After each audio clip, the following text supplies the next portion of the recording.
It's really, really astonishing and maybe even shocking. And a lot of people don't realize all of the dietary advice, everything we are seeing is underpinned by the 2013 Australian Dietary Guidelines. They are over a decade old. This is outdated nutrition science. Nutrition moves at such a rapid rate. The amount of emerging research and evidence that has come out since then on ultra-processed foods, the connection between the gut and the mind, chronic illness. We have got such a public health crisis going on. All the food that is being served in institutions like hospitals, childcare, and in schools. You know, we're dealing with a broken system, and the health star rating system is just one aspect of that. But like you said, where are the doctors? Where are the nurses? Where are the health professionals getting their information? It's frightful, really. But they rely on, well, a lot of parents especially rely on the health star rating to help them decide how to feed their children. And you've basically suggested that this could be completely misleading and probably part of the reason how we got here. So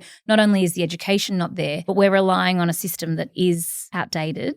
So I've been calling out the system now, as I said, for over around 2 years. And before that, Nat, just to share with you, in 2004, I helped to create the world's leading treatment and prevention program for childhood obesity. And part of that was in the UK, going into Tesco's, Waitrose, Sainsbury's, and actually coming up with what products people should eat, what they shouldn't. It was a traffic light system. So my background in product analysis and helping families to make better choices when they're shopping goes right back to the beginning of 2000. I know a lot of families don't have the time to make everything from scratch. In 2018, I became a single mom, and my reliance on store-bought food started to grow increasingly more and more because I'm a single parent and I am so passionate about my work, and the balance, the juggle, it's not always easy. I need good quality products in the supermarket. First of all, when people want better quality products, it comes with a premium price often. Shouldn't be the case. We shouldn't have to pay be the other way around. Exactly. We shouldn't have to pay more money for less ingredients. We need to start bringing down the prices of these good quality foods. We all know that things are broken. What am I going to do to actually affect change? Because it's not just about any one of us doing this for our communities and our audiences on social media. There's a public health crisis going on. I see firsthand how this affects families. So I started to speak up on social media, and then I went to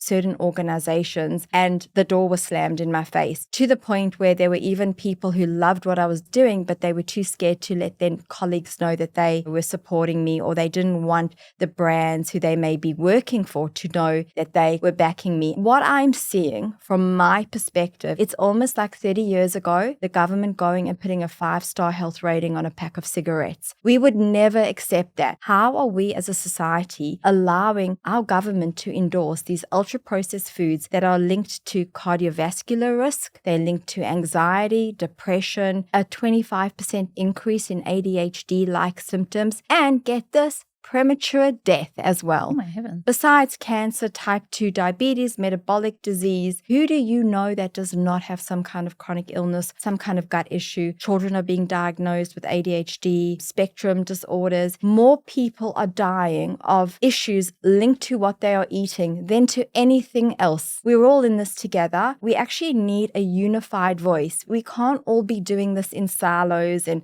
our own little worlds. I think there are a lot of us who are saying the same thing, but we're coming to it from different angles, which is amazing because it resonates with different people. But there's got to be some kind of unifying movement to bring us all together to make change. This is where the Real Food rating has started?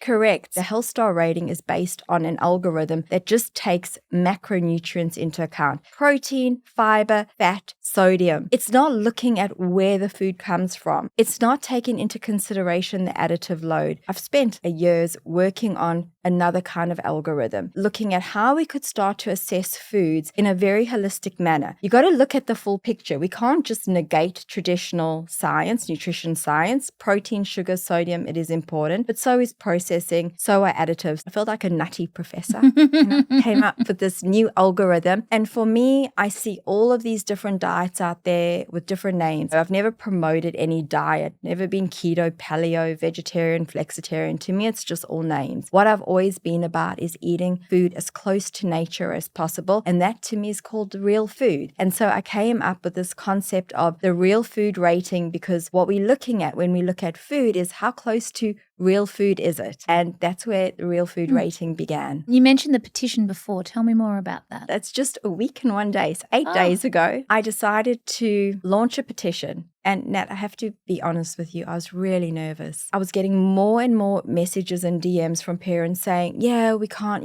this is really wrong, but what can we do? And I thought, you know what? That's a very good question. What can we do? And so I thought a petition. Let's show the government that how many voices want things to be changed. We got to about 2,500 signatures, which I thought was great. There was a lot of support from amazing people in the community. The good news is we went from 2,500 in a week, I think 10 signatures away from 12,000 signatures. Oh, wow. And how long is the petition open for? The initial plan was to keep it going for 4 to 6 weeks, and I was hoping to get to 5,000 signatures. So in 8 days, we've gotten to 12,000 signatures. So the plan is to do the first submission in 10 days' time. Done a bit of research. There's been around 17,000. Of course, I've done some research. There's been about 17,000 petitions in Australia. The majority of them don't get more than a few hundred signatures. Even with 5,000 signatures, I could have made a submission, but the more signatures, the more voices, the stronger it becomes. So I'll be going to the food ministers. I will be making a submission. In my petition, I've listed out exactly why the health star rating system is flawed and what we want to see happen. Because the problem is it's about to be mandated, meaning they're about to make it compulsory on all of the foods in Australia. And that's what got me to act fast. We have to stop this from happening. We need to fix it first before it can be mandated. So if it's mandated, what does that mean for us? Okay, so that means that every single product will have to carry a health star rating. And with this flawed system that is not calculating these points correctly, it means that a lot of snack bars, breads, wraps, at the moment we have a white bread with 4.5 health star rating, and I can share a lot more examples with you. Yes. It's going to mislead parents, right? So they're going to be picking up these foods that they think are healthy when in fact they really are those occasional sometimes foods.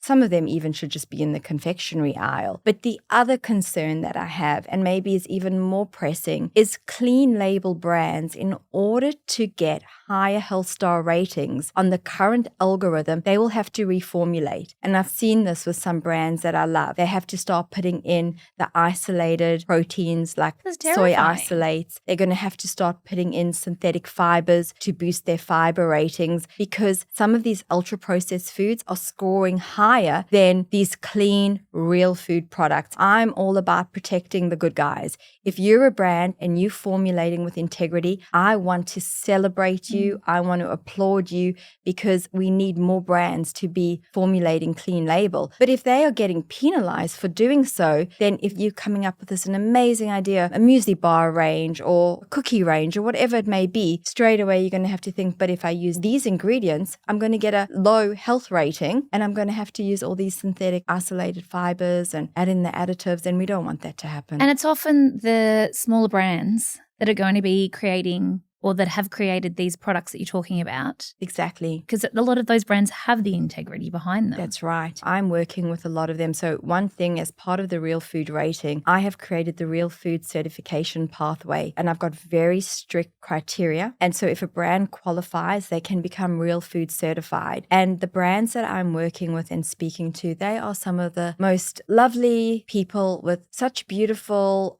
passionate souls. They want to bring products to market that are truly nourishing, and they are being bullied by some retailers to reformulate in order to get those high health stars. And I want to stop that. And as I said, I feel like with my platform, what I want to do is applaud those brands, give them some kind of recognition. And then when other people are thinking about formulating or bringing, new products to market, hopefully they can follow suit.